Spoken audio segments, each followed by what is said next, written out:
আসসালামু আলাইকুম। Measures of dispersion বা বিস্তার পরিমাপ এই চ্যাপ্টারের উপর আমি আজকে 3 নম্বর ক্লাস নিব এবং আজকের ক্লাসটি হচ্ছে এই চ্যাপ্টারের লাস্ট ক্লাস। আমরা আজকে শীটের 9 এবং 10 এই দুইটা অঙ্কের সমাধান করা শিখব। আচ্ছা, স্ক্রিনে আমরা 9 নম্বর অঙ্কটি দেখতে পাচ্ছি। এখানে বলা হয়েছে the mean of two sample of size 50 and 100 respectively is 54.1 and 50.3। আচ্ছা, এই লাইন দিয়ে আসলে কি বোঝানো হয়েছে?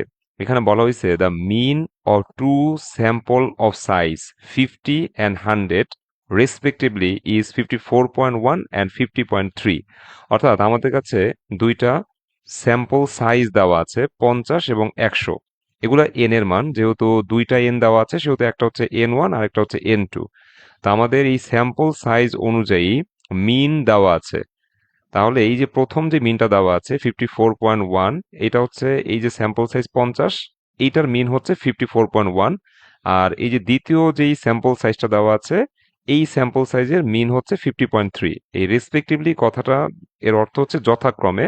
তো প্রশ্নের মধ্যে রেসপেক্টিভলি যখন থাকে তখন এই প্রথম এন এর জন্য আমাদের প্রথম মিন, আবার দ্বিতীয় এন এর জন্য আমাদের দ্বিতীয় মিন। আচ্ছা, তো আমি যেটা বললাম আর কি, যে আমাদের কাছে যেহেতু দুইটা স্যাম্পল সাইজ আছে, স্যাম্পল সাইজকে আমরা এন দ্বারা প্রকাশ করি। তো দুইটা যেহেতু স্যাম্পল সাইজ আছে, আমরা আমরা প্রথম স্যাম্পল সাইজটাকে N1 দ্বারা প্রকাশ করব, আর দ্বিতীয় স্যাম্পল সাইজটাকে আমরা N2 দ্বারা প্রকাশ করব। তেমনিভাবে আমাদের কাছে মিন দেওয়া আছে, দুইটা মিন দেওয়া আছে। আমরা প্রথম মিনটাকে এক্স বার 1 বলবো, আর দ্বিতীয় মিনটাকে আমরা এক্স বার 2 বলবো। ঠিক আছে? সো এক্স বার 1 এর মান দেওয়া আছে, আবার এক্স বার 2 এর মানও আমাদের কাছে দেওয়া আছে। আচ্ছা, এরপর বলা আছে স্ট্যান্ডার্ড ডিভিয়েশন আর 8 and 7। আচ্ছা, স্ট্যান্ডার্ড ডিভিয়েশন এর সিম্বল হচ্ছে সিগমা। তো আমাদের কাছে দুইটা সিগমা দেওয়া আছে। আমরা প্রথমে যে 8 দেওয়া আছে এটাকে বলবো সিগমা 1, আর 7 দেওয়া আছে এটাকে আমরা বলবো সিগমা 2। এই তথ্যগুলো আমাদের প্রশ্নে দেওয়া আছে। বের করতে কি বলছে দেখি। বলছে obtain the standard deviation of the sample of size 150 by combining the two sample. অর্থাৎ আমাদের কাছে দুইটা স্যাম্পল আছে 50 এবং 100। এখন এই দুইটাকে যদি আমরা কম্বাইন করি সেক্ষেত্রে 150 হবে, তাই না? তো এই 150 স্যাম্পল সাইজের স্ট্যান্ডার্ড ডিভিয়েশন নির্ণয় করতে হবে। তো 150 এটা যেহেতু কম্বাইন করা হয়েছে, মানে 50 আর 100 মিলে 150 হয়, এই 150 যেহেতু কম্বাইন করা হয়েছে, সো এই কম্বাইনের সাহায্যে, কম্বাইন স্যাম্পল সাইজের সাহায্যে আমরা যদি স্ট্যান্ডার্ড ডিভিয়েশন বের করতে চাই, তাহলে কম্বাইন স্ট্যান্ডার্ড ডিভিয়েশন নির্ণয় করতে হবে। তাহলে এইখানে স্ট্যান্ডার্ড ডিভিয়েশন নির্ণয় করতে বলেছে, হ্যাঁ, স্যাম্পল সাইজ কত? 150। তাহলে 150 হচ্ছে আমাদের combined sample size. Combined sample সাইজের সাহায্যে আমরা যখন স্ট্যান্ডার্ড ডিভিয়েশন বের করব তখন কম্বাইন্ড স্ট্যান্ডার্ড ডিভিয়েশন বের করতে হবে। আচ্ছা, কম্বাইন্ড স্ট্যান্ডার্ড ডিভিয়েশনকে আমরা সিগমা সি দ্বারা প্রকাশ করি। সূত্রটা এর আগে লিখে দেওয়া হয় নাই, তোমরা খাতার মধ্যে চাইলে আলাদাভাবে লিখে রাখতে পারো যে কম্বাইন্ড স্ট্যান্ডার্ড ডিভিয়েশনকে সিগমা সি দ্বারা প্রকাশ করা হয়। তো সিগমা সি এর সূত্র হচ্ছে root over N1 sigma square 1 plus N2 sigma square 2 plus N1 D square 1 plus N2 D square 2 divide by N1 plus N2। মানে আমাদের অঙ্কের মধ্যে যখন দুইটা স্যাম্পল সাইজ থাকে তখন আমরা সূত্রটা এইভাবে সাজাই। হ্যাঁ, তিনটা হলে কিন্তু আবার ভিন্ন সূত্র অ্যাপ্লাই করতে হয়, সেক্ষেত্রে আমাদের সূত্রটাকে বাড়াইতে হয়। N1 sigma square 1 plus N2 sigma square 2 plus N3 sigma square 3 plus N1 D square 1 plus N2 D square 2 plus N3 D square 3 divide by N1 plus N2 plus N3। মানে তখন সূত্রটাকে একটু বড় করতে হয়। তো যাই হোক, আমাদের আসলে অঙ্ক আসলে এরকম টু স্যাম্পল সাইজ দিয়ে আসবে। তো যার কারণে আমি থ্রিটা দেখালাম না। হ্যাঁ, জাস্ট বলে দিলাম আর কি, বাই চান্স আসলে যেন এক্সপান্ড করতে পারো। মানে এইখানে একবার 3 ইউজ করবা, এই যে N3 প্লাস সিগমা স্কোয়ার 3, আর এইখানে আরেকবার হচ্ছে প্লাস দিয়ে ওই ডি স্কোয়ার মানটা আরেকটু বাড়ায় নিবা, যে N3 into D square 3 divide by N1 plus N2 plus N3। আচ্ছা, তো আমি টুতেই থাকি। হ্যাঁ, সো আমাদের এই অঙ্কের মধ্যে যেহেতু স্যাম্পল সাইজ দুইটা দেওয়া আছে 50 এবং 100, এরকম স্যাম্পল সাইজ যখন দুইটা থাকবে তখন আমরা এই সূত্র প্রয়োগ করে সিগমা সি নির্ণয় করতে পারবো। আচ্ছা, তো প্রথমত আমরা গিভেনটা লিখে ফেলি। আমাদের কাছে যা যা দেওয়া আছে এগুলো আমরা গিভেনের মধ্যে লিখে ফেলবো। আমাদের কাছে বলা আছে যে দুইটা স্যাম্পল সাইজ, আমাদের কাছে দুইটা স্যাম্পল সাইজ দেওয়া আছে 50 এবং 100। সো 50 এটা যেহেতু আমাদের প্রথম স্যাম্পল সাইজ, সেহেতু আমরা এই 50কে N1 লিখেছি, N1 ইকাল টু 50। আর 100 যেহেতু দ্বিতীয় স্যাম্পল সাইজ, সেহেতু আমরা N2 সমান 100 লিখেছি। তারপর তাদের মিন দেওয়া আছে, তাই না? 54.1 এবং 50.3। সো মিনকে আমরা হচ্ছে এক্স বার দ্বারা প্রকাশ করি, যেহেতু দুইটা এক্স বার দেওয়া আছে সেহেতু একটা হচ্ছে এক্স বার ওয়ান আর একটা হচ্ছে এক্স বার টু। সো প্রথমটা হচ্ছে এক্স বার ওয়ান, দ্বিতীয়টা হচ্ছে এক্স বার টু। এই যে এক্স বার ওয়ান হচ্ছে 54.1 আর এক্স বার টু হচ্ছে 50.3।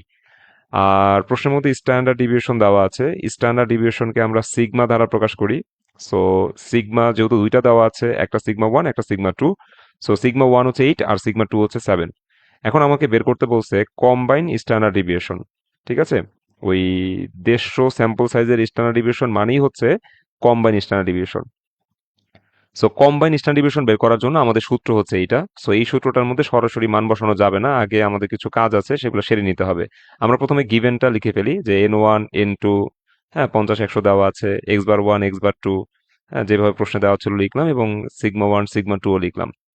শুরুতে আমরা কম্বাইন মিন অর্থাৎ এক্স বার সি কত এটা বের করে নিব। তো আমি লিখলাম ক্যালকুলেশন অফ কম্বাইন মিন ব্র্যাকেটে এক্স বার সি, উই নদী আমরা এক্স বার সি অর্থাৎ কম্বাইন মিনের সূত্র বসাইলাম, n one x bar one plus N two x bar two divide by N one plus N two. এটা হচ্ছে আমাদের অঙ্কে যখন দুইটা স্যাম্পল সাইজ থাকে তখন আমরা এই সূত্র অ্যাপ্লাই করি। তিনটা থাকলে আমাদের সূত্রটা আরেকটু বাড়ানো যায়, যেমন এন থ্রি প্লাস চিহ্ন দিয়ে লিখবা N three X bar three divide by N one plus N two plus N three. মানে সূত্রটাকে থ্রি পর্যন্ত ফোর পর্যন্ত ফাইভ পর্যন্ত এটাকে এক্সপান্ড করা যায়, মানে যত দূর তোমার ইচ্ছা এক্সপান্ড করতে পারবা। তো আমাদের এখানে যেহেতু স্যাম্পল সাইজ দুইটা আছে, মানে এন ওয়ান এন টু আছে, সেহেতু সূত্রটা আমরা টু পর্যন্ত সীমাবদ্ধ রেখেছি। হ্যাঁ, N one x bar one plus N two x bar two divide by N one plus N two. এখন এই সূত্রের মধ্যে মান বসাই দিলে আমাদের এক্স বার সি এর মানটা চলে আসবে। সো আমরা মান বসানো ট্রাই করি। আমাদের এন ওয়ান এর মান হচ্ছে কত, 50, আর এক্স বার ওয়ান এর মান হচ্ছে 54.1 প্লাস আমাদের এন টু এর মান হচ্ছে 100, আর এক্স বার টু এর মান হচ্ছে 50.3। তাকে আমরা ভাগ করবো N one plus N two, that's mean 50 plus 100 দ্বারা। সো ক্যালকুলেশন এটা তোমরা নিজেরা কমপ্লিট করো, আমি জাস্ট অ্যান্সারটা ক্যালকুলেট করে দেখি কত আসে।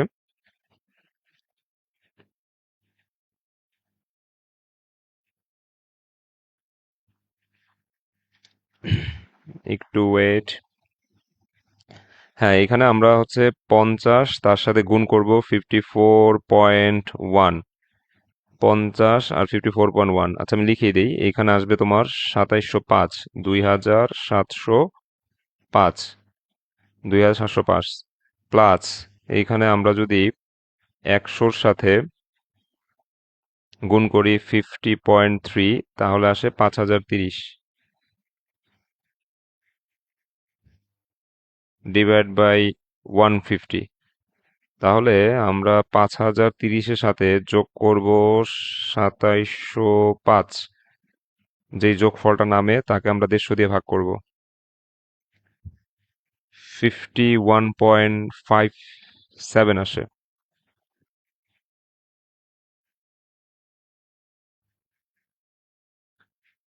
আচ্ছা যদি ক্যালকুলেশন ভুল না করি তাহলে আমাদের রেজাল্ট কত আসবে, 51.57। আচ্ছা, এখন আমরা হচ্ছে মেইন যে রিকোয়ারমেন্ট লিখবো যে now calculation of combine standard deviation, যাকে আমরা সিগমা সি দ্বারা প্রকাশ করি। ঠিক আছে, তো সিগমা সি বের করার আগে আমাদের হেয়ার দিয়ে D square one D square two বের করতে হবে, দেন আমরা হচ্ছে সিগমা সি নির্ণয় করতে পারবো। হ্যাঁ, ডি দিয়ে বোঝায় ডিভিয়েশন বা ব্যবধান, ডিভিয়েশন যার বাংলা অর্থ হচ্ছে ব্যবধান। তো আমাদের D square one D square two বের করতে হবে, দেন আমরা হচ্ছে কম্বাইন স্ট্যান্ডার্ড ডেভিয়েশন বা সিগমা সি নির্ণয় করতে পারবো। তো ডি স্কোয়ার ওয়ান বের করার সূত্র হচ্ছে এক্স বার ওয়ান থেকে বিয়োগ করতে হবে এক্স বার সি এবং তার হোল স্কোয়ার করতে হবে। আচ্ছা এখন আমরা হচ্ছে মান বসাই দিব। এক্স বার ওয়ান এর মান হচ্ছে 54.1, তার থেকে বিয়োগ যাবে X bar C, X bar C হচ্ছে 51.57, তার হোল স্কোয়ার করে দিব।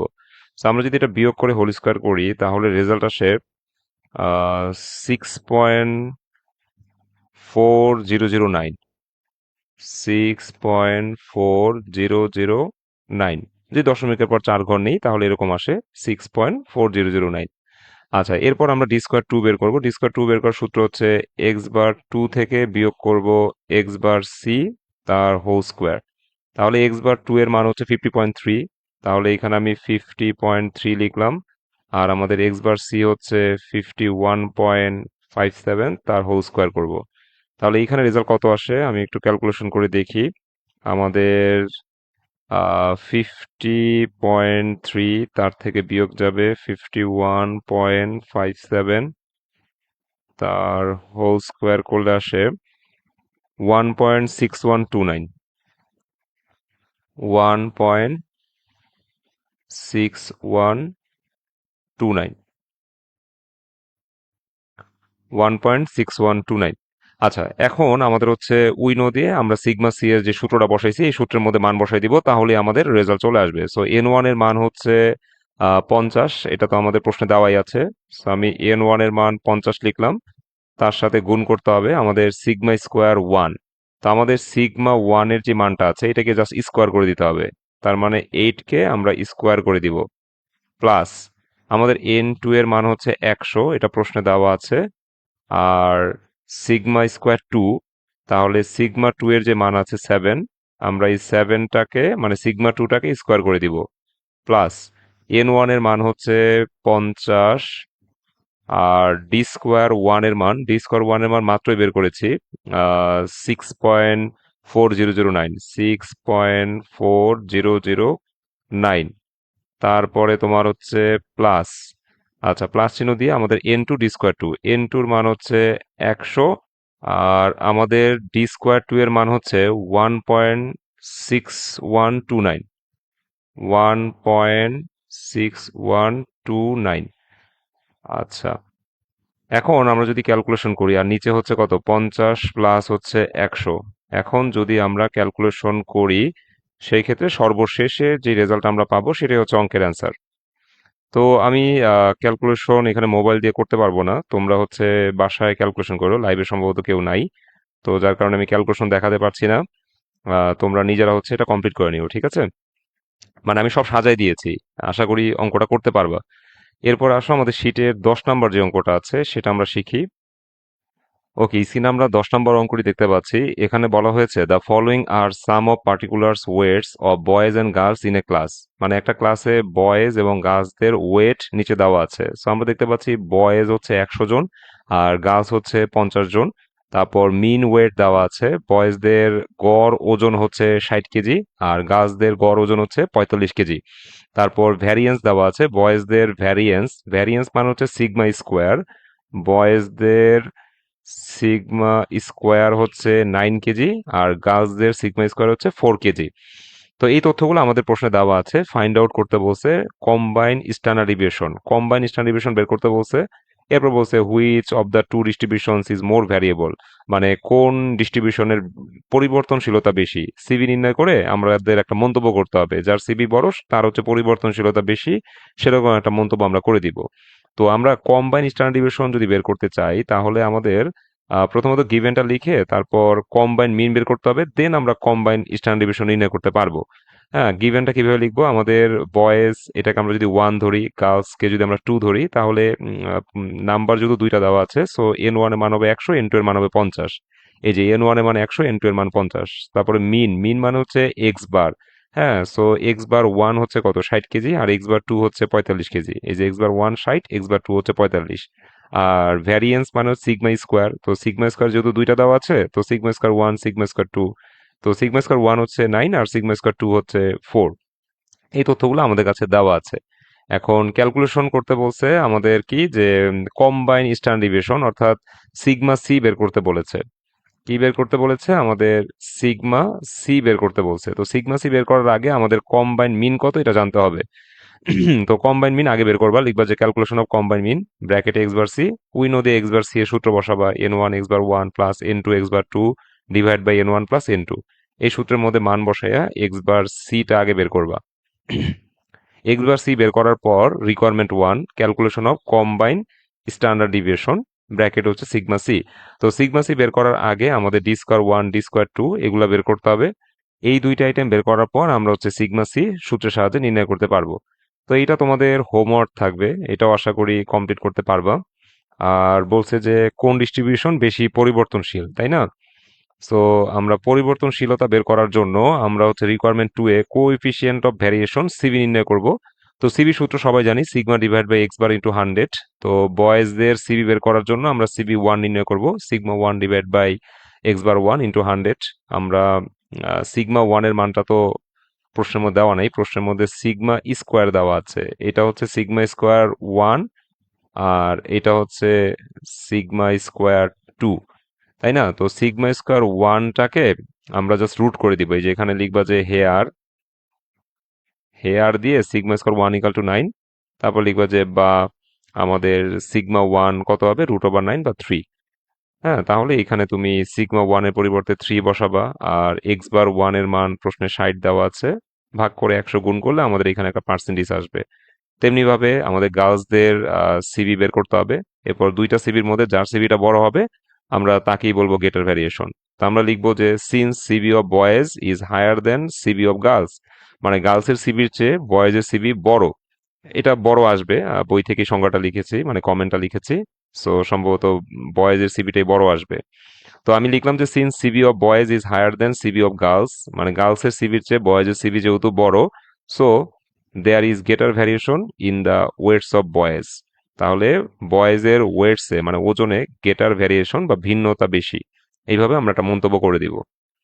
তো আশা করি 10 নম্বর অঙ্কটা হোমওয়ার্ক করতে পারবা। তোমাদের হোমওয়ার্ক থাকলো হচ্ছে 9 এবং 10, এই দুইটা অঙ্ক এইচডব্লিউ করো। আমাদের শিটে কিন্তু এই দুইটা অঙ্কই বাকি ছিল। হ্যাঁ, 9-10 হোমওয়ার্ক করো, ইনশাল্লাহ নেক্সট ক্লাসে নিউ শিট ধরবো। তো সে পর্যন্ত সবাই ভালো থেকো। আল্লাহ হাফেজ। আসসালামু আলাইকুম।